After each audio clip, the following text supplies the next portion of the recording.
Hi, I'm Elowin. I used to believe family meant safety, unconditional love, until the night they smiled, handed me a contract, and erased me from the photos, the family tree, and their lives. They said, "You take and take. You've never given us anything." But behind those smiles, they had already sold my loyalty like a cheap favor and stolen everything I'd built. When I finally walked away, I didn't leave empty-handed. I took everything they thought they owned. And what I uncovered after? It cut deeper than blood. Before we dive in, tell me, where are you listening from today? Drop it in the comments. I'd love to hear your story too. The air smelled faintly of cinnamon and polished wood as I stepped into the hall.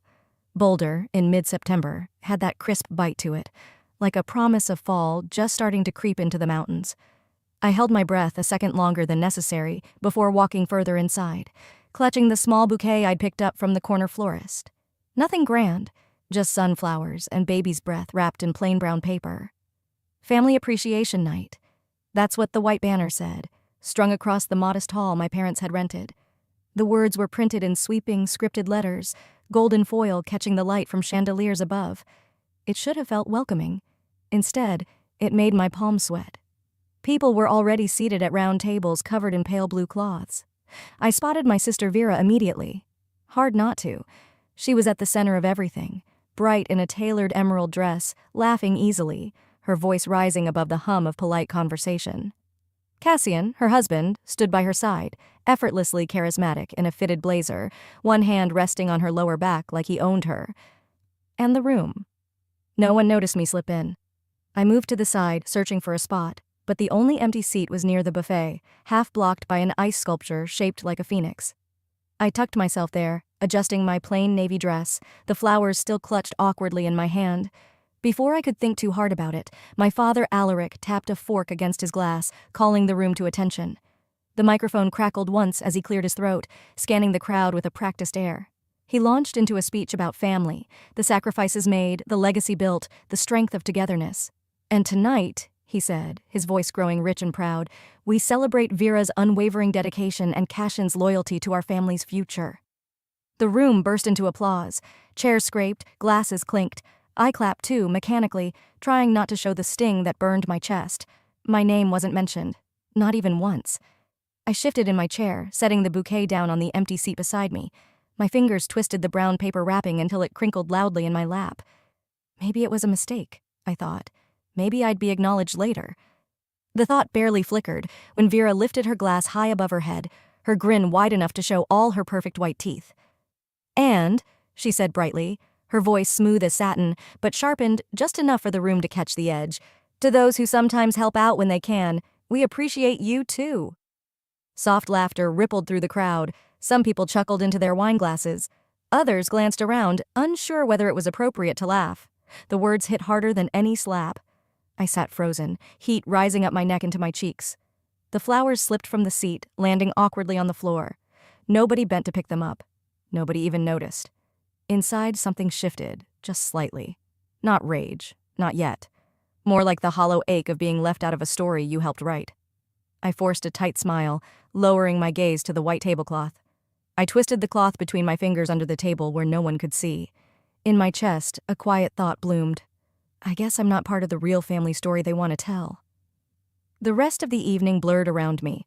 Polite chatter, the clinking of forks against porcelain, flashes of cameras as Vera and Cassian posed near the ice sculpture. I kept smiling, kept nodding, invisible behind the wall of noise. Toward the end, as I gathered enough nerve to stand and leave quietly, I noticed something sitting neatly atop each table. Glossy program booklets, embossed with the words, "A celebration of our family's heart."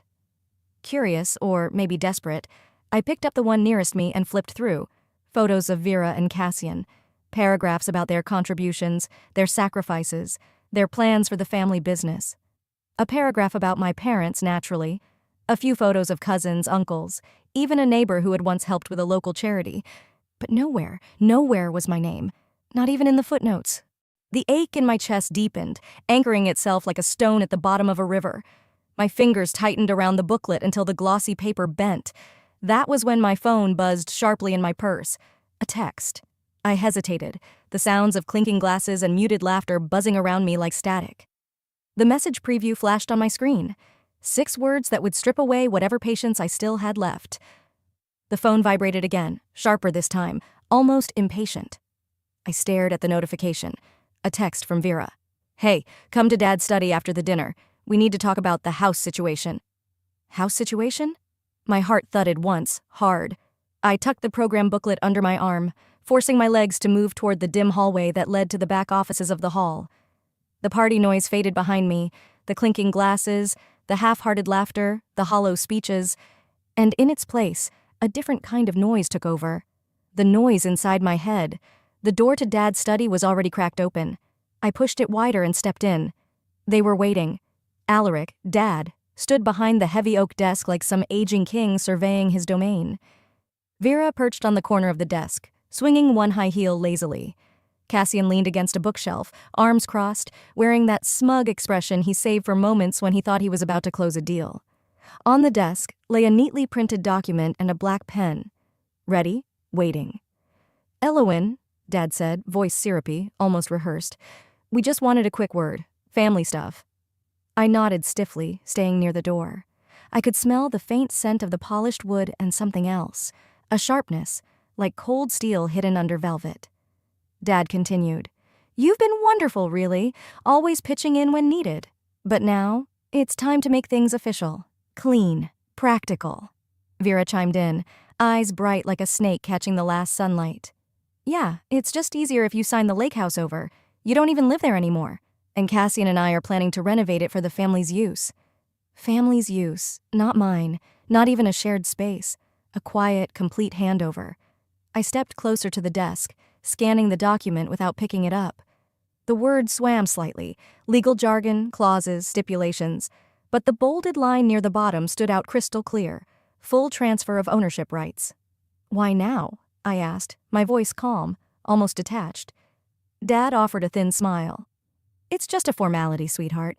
No need to make things complicated." Vera leaned in slightly, voice dropping to a mock whisper. "Besides, be grateful you were ever included. Be grateful. Included. Like some stray charity case allowed to sit at their table." I pressed my palms flat against my thighs to stop them from shaking. I could almost hear the blood roaring in my ears. Still, I kept my voice steady. "I'll need time to review it," I said simply. A flicker of irritation crossed Dad's face. Cassian muttered something under his breath, too low for me to catch. "Fine," Dad said curtly, "but don't drag your feet. It's not like you're giving up much." I nodded once, turned, and walked out without another word. Back at my apartment, hours later, the night had curdled into that restless kind of dark where the city lights feel too harsh, too far away.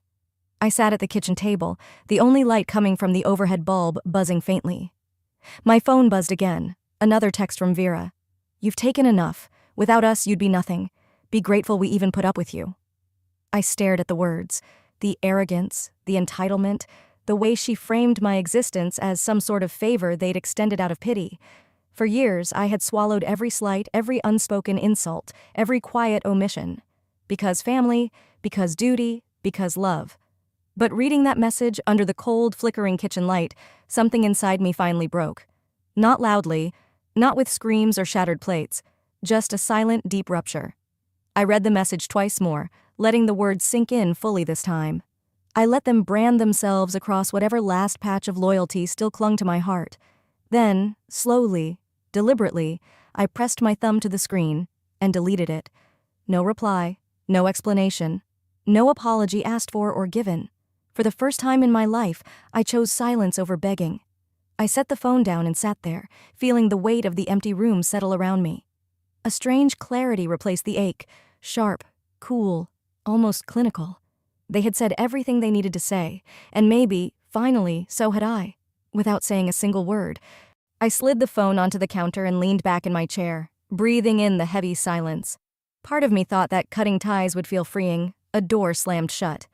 But all I felt was a slow, seeping weight in my chest, as if the air itself had thickened. I needed something to do with my hands, anything to keep from drowning in the ache. Opening the drawer by the fridge, I pulled out a battered accordion folder where I kept my important papers. Maybe if I organized it, I could trick myself into feeling in control again. I spread the documents across the table, insurance policies, investment receipts, property tax statements. The practical bones of a life built quietly, without applause. As I thumbed through the papers, one envelope caught my eye, an account statement from a bank I didn't recognize. Frowning, I peeled it open. And froze. The letterhead was real. The numbers were real. But the details, they didn't match anything I remembered agreeing to. A $150,000 private loan, secured against my name. Collateral, my investment property. My mouth went dry. I flipped through the rest of the statements, my hands trembling now, finding payment schedules, interest rates, even a scanned signature that looked disturbingly familiar. Except I had never signed it. The room tilted slightly, and I gripped the edge of the table to steady myself. I sat back down, heart thundering against my ribs. 2 years ago. I remembered the conversation now, hazy, offhanded, buried under the noise of a Thanksgiving gathering. "Just trust us," Dad had said, dismissing my questions about refinancing the lake house. "It's easier this way, all handled." Vera had smiled, handing me a glass of wine. "You worry too much, Ellie. Family first, right?" I had wanted so badly to believe them, to be the daughter who didn't make things messy, the one who didn't question. And they had counted on that. I pressed the heels of my hands into my eyes, willing myself not to cry. Not for them. Not anymore. I wasn't family. Not in the way they saw it. I was an asset, an ATM with a beating heart. That realization didn't burn the way I thought it would. It didn't tear me apart. It crystallized. It sharpened something deep inside, something I hadn't let myself feel for a very long time. Anger. Not the kind that explodes and breaks things, the kind that sharpens into purpose. Moving mechanically, I pulled my laptop closer and began to screenshot every document. I printed copies. I made backups on a flash drive I tucked deep into the back of my sock drawer. Every line item, every forged signature, every date that proved they had built their dreams on my silence. I didn't know yet what I was going to do with it all. But I knew this much. The next time they came knocking, they wouldn't find the same girl waiting. They'd find a locked door. And a record of every theft they thought I was too blind to notice. I slid all the papers into a thick manila envelope and sealed it with a single, decisive swipe of tape. Grabbing a black marker from the drawer, I wrote across the front in bold block letters, "For the day they pretend they don't know." The ink bled slightly into the paper, but it didn't matter. I leaned back in my chair, staring at the envelope. I wasn't ready to fight them yet, but I was ready to stop pretending. The room around me settled into a strange, brittle quiet, the kind that comes not from peace, but from the tense coil of something about to snap. And deep down, I knew. The real battle hadn't even started. The manila envelope sat heavy in my desk drawer, a silent promise to myself. I hadn't even figured out my next move when life, in its perverse timing, decided to offer another reminder of where I stood. Or rather, where I didn't. The ping of a message snapped me out of my fog. It was from Kendra, an old family friend who never quite picked sides. She sent a single line. "Wish you were here tonight, it's beautiful." Attached was a photo. Curious, I clicked without thinking. And there it was, the family legacy dinner. A glittering hall decked in silver and navy decorations, the words "celebrating our pillars" hanging above a long, lavish table. Everyone was there. Vera, radiant in a designer gown. Dad, looking smug and self-satisfied. Cassian, tipping his glass toward the camera. Aunts, uncles, second cousins, the full roster of those deemed worthy. Everyone except me. I scrolled through the album online, each new image a blow sharper than the last. Laughing faces, proud toasts, group shots that, once upon a naive time, I would have been centered in, if only by the grace of biology. Nothing. No place set for me, no name on any banners, no trace that I had ever belonged. The gut punch landed harder when I spotted it, propped up on an easel near the head table. The family tree. Sprawling branches, gold script, elegant photos inset at each generation. I leaned in toward the screen instinctively, scanning. Vera, Cassian, Dad, Mom, and a conspicuous gap where my name should have been. No branch for me, no leaf, no footnote, nothing. Like I had been pruned away without a second thought, discarded like a wilted leaf from the family's carefully curated image. I stared at the screen until the lines blurred. My stomach twisted with something colder, sharper than anger. It wasn't just that they had forgotten me, they had erased me, like I had never existed at all. Memories started flashing in fragmented stabs. The 4th grade science fair, standing alone next to my volcano project while other parents snapped photos. High school graduation night. Dad whisking Cassian to a fancy steak dinner while I grabbed fast food with 2 friends who pitied me. Christmas cards addressed to Alaric, Vera, and Cassian. My name scribbled in like an afterthought, if at all. Maybe I should have seen it coming. Maybe some part of me had seen it all along. I closed the photo album. My finger hovered over Kendra's message. My throat tightened. I could have replied, could have said something cutting, something that would make her uncomfortable enough to realize she was complicit too. But I didn't. Instead, I simply deleted the message, deleted the album from my browser, deleted the temptation to scream into a void that had already decided I was irrelevant. No dramatic confrontation, no "how dare you," just silence, sharp and absolute.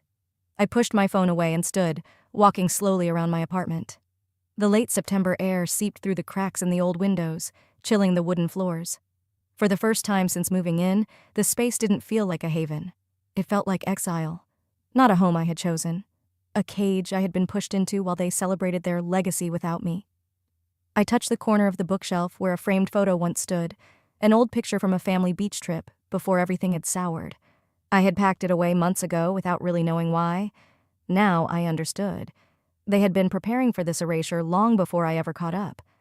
I leaned against the cold window, staring out at the city blinking quietly below, and for the first time, I asked myself the question that would change everything.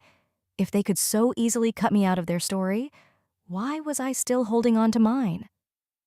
The coldness of the window panes still clung to my fingertips when I turned back to my apartment, feeling smaller than ever in a space that had once felt safe.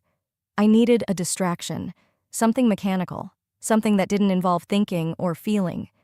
I pulled the old plastic bins from my closet, the ones I hadn't touched since moving in 2 years ago, and started sorting. Donation pile, trash pile, keep pile. I wasn't looking for anything, but life, or fate, seemed determined to shove one more truth in my face. At the bottom of a box, buried under layers of college notebooks and crumbling photo frames, I found a thin blue folder. My name was printed across the top in faded black ink. Curious, I flipped it open. There it was, the original property contract for the lake house. My fingers gripped the pages so tightly they crinkled. Co-owners, Elowyn Merrick, 50% Alaric Merrick, 50%. My heart thudded heavily. For all the years they had treated me like a disposable tenant, like a lucky guest who should be grateful just to be allowed on the property. Every check I had written, every repair I had paid for, had been my right, my responsibility, my contribution as an equal owner. Not a favor, not a loan, not a gift. A legally binding truth they had intentionally buried beneath lies. I sat back against the wall, the folder limp in my hands. I could still hear Dad's voice from years ago, casual and dismissive. "Don't stress about the paperwork. Family doesn't need contracts to do the right thing." Apparently, it did. And apparently, I had been the only fool who believed it. Before I could even process the weight of the contract, my phone buzzed again. This time, it wasn't a family friend reaching out with good intentions. It was Jenna, an old high school acquaintance turned local realtor. "Hey, heard you're going through a rough patch. If you ever need help selling the lake place, let me know." Rough patch? I frowned, heart racing, as I flipped through my notifications. A few more messages from acquaintances I hadn't spoken to in years. "Hope you're okay. Don't listen to what people say. You've always been strong." I didn't need a degree in psychology to piece it together. Someone had started a rumor mill, fast and vicious. A few more taps led me to a public Facebook post, just vague enough to avoid lawsuits, just specific enough to wound. A quote from a concerned source, saying that I had been acting irrationally, that I was struggling emotionally, that sometimes families have to make hard choices to protect themselves. The bile rose so fast I barely made it to the sink before gagging. Not because I believed them, but because for a split second, I almost did. Maybe I was selfish. Maybe I was unstable. Maybe I was making a big deal out of nothing. They had always been good at this, painting me as the fragile one, the overly emotional one, the black sheep who meant well but needed guidance. The memory slammed into me like a truck. Christmas Eve, years ago. Standing at the foot of the stairs, overhearing Dad tell Uncle Paul, "She's sensitive, always has been. We just have to manage her carefully." Manage me. Like I was a liability, a burden to be contained. My hands trembled as I grabbed my journal off the counter, the one I kept hidden, the one they didn't know existed. And in a blocky, uneven scrawl, I wrote, "When survival starts feeling selfish, it's because they taught you it should." The pen dug into the page, tearing the thin paper at the edges. I didn't cry. I didn't scream. I just sat there, heart pounding, as a different kind of resolve took root in my bones. I wasn't fragile. I wasn't unstable. I had been conditioned, systematically, expertly, to believe that standing up for myself was an act of betrayal, but not anymore. I flipped to the calendar section at the back of the journal, located the date of the next mortgage payment, the one I had always quietly sent in month after month to prove I was a good daughter. And with deliberate, unshaking hands, I drew a bold, blood-red X over it. No more. Not one more dime. Not one more apology. Not one more second of pretending this was a family worth sacrificing for. Link to next chapter. The night before the payment was due, I packed my bags, and for the first time, I wasn't running. I was reclaiming. The engine hummed low as I turned onto the highway, the familiar streets of my childhood blurring into a tapestry of headlights and fading memories. By the time I pulled into a motel a few towns over, exhaustion weighed heavier than my overnight bag. I collapsed onto the worn bedspread, staring up at the popcorn ceiling, wondering if freedom was supposed to feel this hollow. I didn't have long to wonder. My phone, still buzzing with remnants of my old life, lit up again. Vera. Subject, olive branch. Message, come home for dinner. Let's talk things over like a family. We miss you. I read it once, twice. The syrupy sweetness nearly gagged me. There was no apology, no acknowledgement, no admission of what they'd done. Just a hook, bait wrapped in nostalgia. I set the phone down on the nightstand without replying. Not even anger stirred anymore. Only a calm, resigned clarity. They didn't miss me. They missed what they could take from me. For the first time, I had no urge to prove anything to them. No long-winded texts, no justifications, no one-woman defense trials, just action. The next morning, I found a coffee shop with decent Wi-Fi and started the real work. Account closures, password changes, legal transfers. I called my lawyer, Mr. Branson, a quiet but razor-sharp man I had met through a colleague years ago. Within hours, my name was off every shared financial document they had ever dangled over me. I secured the title to the lake house into a private trust bearing only my name. I revoked any secondary authorizations they once had on my accounts, silent permissions they had guilted me into giving long ago. Every move was documented, verified, sealed. By lunchtime, my financial ties to them were severed cleaner than any argument could have managed. I wasn't fighting them, I was making them irrelevant. Back at the motel, as I packed up my few things, my hand brushed against something tucked into the bottom of my duffel bag. An old birthday card. The handwriting inside was undeniably mine. Awkward, slanted, childlike. Happy birthday, Vera! You're the best sister in the world. I'm so lucky to have you. I sat on the edge of the bed, card in hand, letting the words sting for a minute. So much hope, so much blind belief, sealed in a crayon heart. I smiled, not bitterly, but with a quiet kind of sadness. The girl who wrote that card was gone. She deserved better, and I was going to give it to her. By dusk, I left the motel behind. I stopped by my apartment just long enough to leave the key with the building manager. Change the locks, I said simply. He blinked but didn't ask questions. Good man. I wiped my phone, deleted every family contact, and canceled the number. No more midnight guilt trips, no more urgent messages pretending to be love. I closed the group chat without ceremony, watching the little bubble pop and vanish from the screen. It didn't even hurt. It just ended, like a light switch flipped off in an empty room. I stayed offline for 2 full days, letting the noise build into a crescendo I could almost feel vibrating through the air around me. The smear campaign wasn't subtle. It wasn't supposed to be. Vera posted the first video late one Friday night, her mascara smudged just enough to look accidental, her voice trembling just enough to feel rehearsed. My sister abandoned us after everything we gave her. She's not well. We tried so hard to help her, but the tears came right on cue. By Saturday morning, there were 3 more videos. Photos of the family, carefully cropped with me absent, started circulating. Sympathy posts, chain comments from family friends. How could someone turn their back like that? Poor Vera, she's been through so much. It spread like wildfire, and it would have crushed me once. It would have made me second-guess my memories, my actions, my very sense of reality. But not anymore. Not this Elowen. I sat at the small kitchen table of my rental, the scheduled email draft glowing on my laptop screen. My hand hovered over the send button. a small part of me hesitated, not from fear, but from sadness. Sadness that it had come to this. Sadness that the truth would hurt even the ones who once claimed to love me. But the other part of me, the part that had finally learned to value survival over sacrifice, clicked it without flinching. Within minutes, the dominoes started to fall. The email went out to the entire family tree and their adjacent social circles.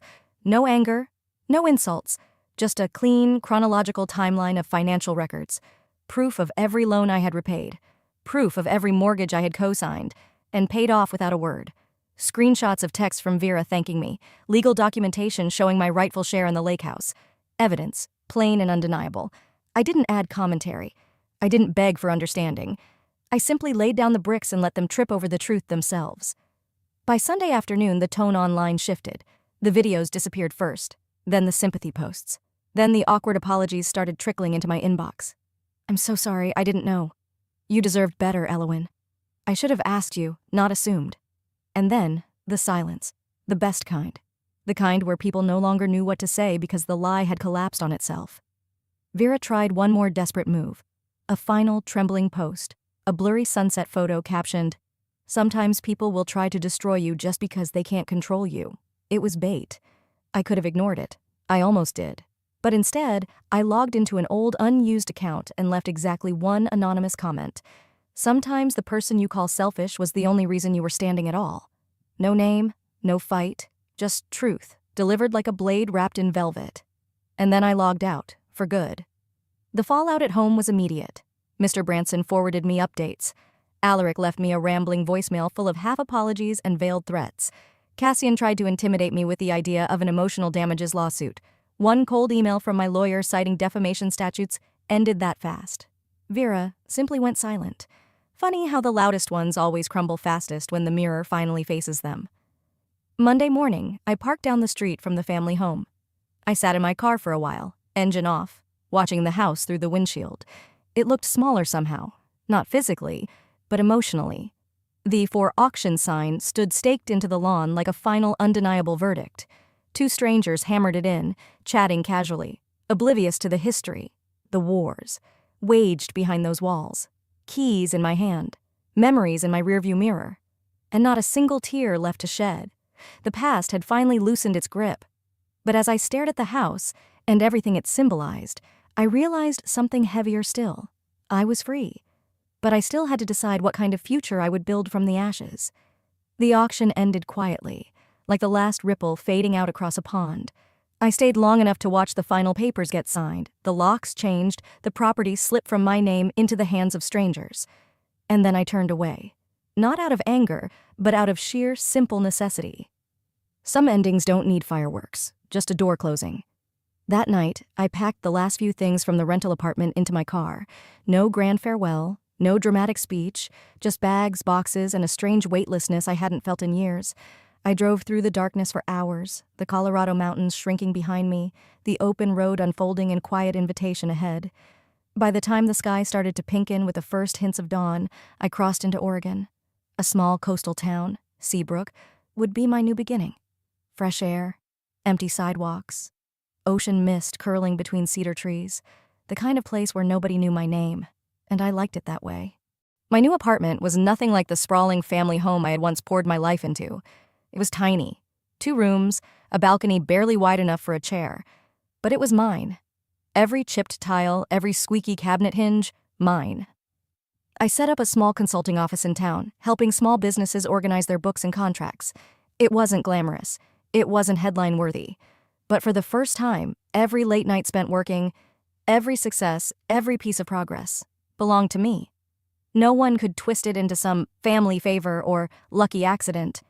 It was me, standing on my own 2 feet, quietly, stubbornly, and completely. A few weeks after settling in, while unpacking an old box I had barely glanced at, I found it. The card, the birthday card I had written to Vera when we were teenagers, the same one that had slipped through all the moves and cleanouts, like a thread refusing to be cut. My hands hesitated over it. I almost threw it away without reading. Almost. But something in me, some final, aching thread, needed to be tied off properly. The handwriting was young, messy, full of unguarded hope.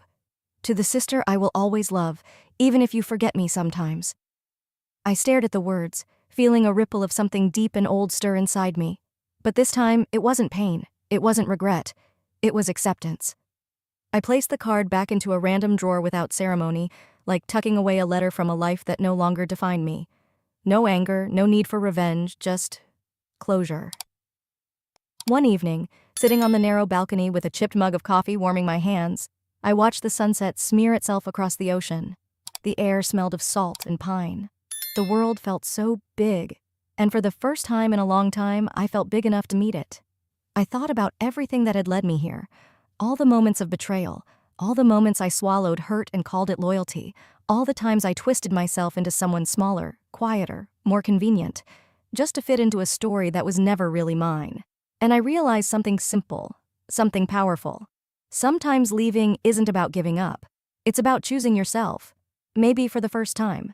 Maybe if I had stayed, I would have been called good or loyal or selfless. Maybe they would have clapped for me at the next family dinner. Maybe I would have been invited into the next group photo, standing there, smiling, invisible. But I would have known the truth. I would have known I was just a placeholder, a prop, a bank account with a pulse. And no amount of clapping or smiling would have made that any less lonely. As the last of the sun slipped below the waterline, I closed my eyes and let the breeze wash over me. The past had finally let me go. And for once, I was brave enough to let it. If you were standing where I stood, if your whole world told you your worth was only what you could give and never who you were, would you have stayed silent? Or finally walked away too? I wonder. And deep down, maybe you already know the answer. Maybe you always have.